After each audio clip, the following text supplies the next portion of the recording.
ये हमारी अंतरात्मा को झकझोरता है। राइट टू शेल्टर नाम की भी कोई चीज होती है। जब आप बुलडोजर से झोपड़ियों को गिरा रहे थे तो दूसरी तरफ 8 साल की बच्ची अपनी किताबें लेकर भाग रही थी। इस घटना ने सभी को हैरान कर दिया। ये अमानवीय और दुर्भाग्यपूर्ण स्थिति है।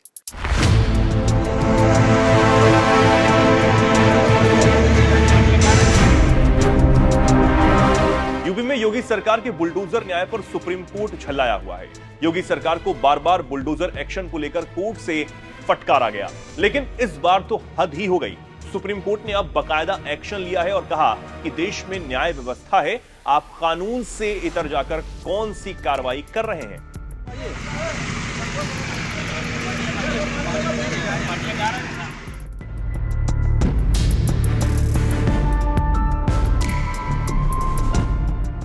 24 मार्च का दिन था। उत्तर प्रदेश के अंबेडकर नगर में कुछ झोपड़ियों पर बुलडोजर चलने वाला था, घर गिरने वाला था, इसलिए रहवासी अपना सामान बटोरने में लगे थे।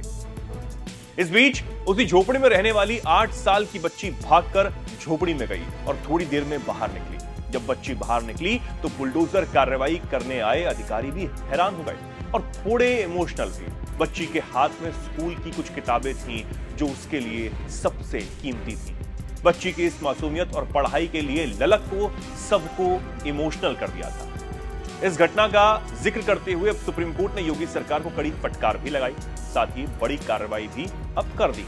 दरअसल मामला साल 2021 का है, जब प्रयागराज में माफिया अतीक की प्रॉपर्टी समझकर 3 मकान गिरा दिए गए। सरकार के इस एक्शन के खिलाफ पीड़ित पहले इलाहाबाद हाईकोर्ट और फिर सुप्रीम कोर्ट गए।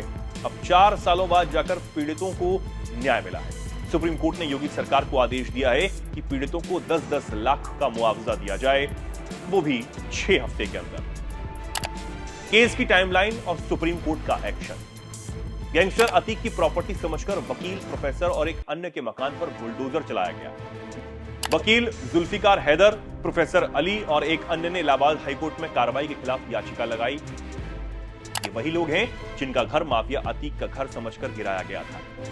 इलाहाबाद हाईकोर्ट ने तीनों की याचिका खारिज कर दी। इसके बाद मामला सुप्रीम कोर्ट पहुंचा। सुप्रीम कोर्ट ने मामले में सुनवाई करते हुए योगी सरकार को मुआवजे का आदेश दिया। पीड़ितों को 10-10 लाख का मुआवजा योगी सरकार देगी, यह आदेश दिया गया। मामले की सुनवाई के दौरान सुप्रीम कोर्ट ने बुलडोजर एक्शन को अमानवीय और अवैध बताया। कोर्ट ने कहा 2021 में कोई इस कार्रवाई के दौरान दूसरों की भावनाओं और अधिकारों का ख्याल नहीं रखा गया। मामले की सुनवाई कर रही जस्टिस अभय एस ओका और जस्टिस उज्जवल भुइयां की बेंच ने कहा, देश में लोगों की रिहायशी घरों को इस तरह से नहीं गिराया जा सकता।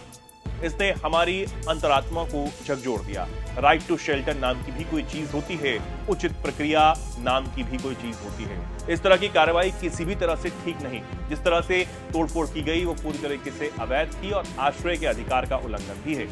ये प्रयागराज विकास प्राधिकरण की असंवेदनशीलता को दिखाता है। इसी मामले में सुनवाई के दौरान जस्टिस उज्जवल भुइयां ने अंबेडकर नगर की किताब लेकर भागती बच्ची का जिक्र भी किया। जब अतिक्रमण विरोधी अभियान के दौरान झोपड़ियों पर बुलडोजर चलाया जा रहा था तो दूसरी ओर बच्ची अपनी किताबें लेकर भाग रही थी।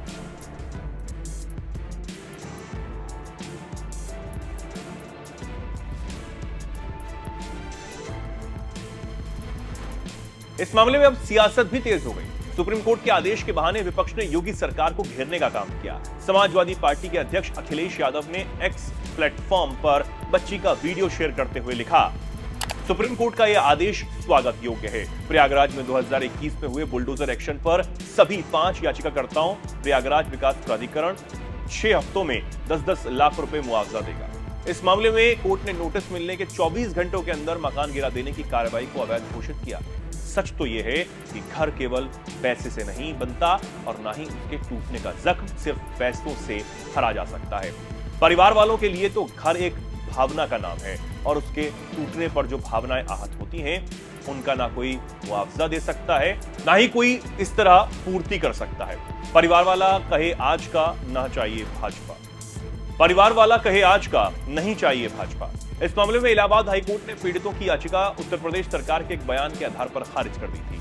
इसमें सरकार की ओर से कहा गया था कि वो भूमि नजूल लैंड थी उसे सार्वजनिक कार्यों के लिए इस्तेमाल किया जाना था, लेकिन सुप्रीम कोर्ट ने सरकार को ही फटकार लगा दी। योगी सरकार के बुलडोजर कानून पर कोर्ट ने ही हथौड़ा मार दिया। इससे पहले भी कोर्ट कई बार बुलडोजर एक्शन को लेकर सरकार को कटघरे में खड़ा कर चुका है, लेकिन मुख्यमंत्री योगी ने तो बुलडोजर को ही अपनी पहचान बना लिया। कभी भी कहीं भी किसी भी घटना पर अधिकारी बुलडोजर लेकर निकल जाते हैं, लेकिन उन्हें इस बात का एहसास नहीं होता कि जब एक घर गिरता है तो उसके साथ गिर जाते हैं सारे सपने, कई यादें और कई उम्मीदें। बहरहाल देखना होगा सुप्रीम कोर्ट के इस कदम के आगे और इसके बाद बुलडोजर को लेकर योगी सरकार का क्या रुख रहता है।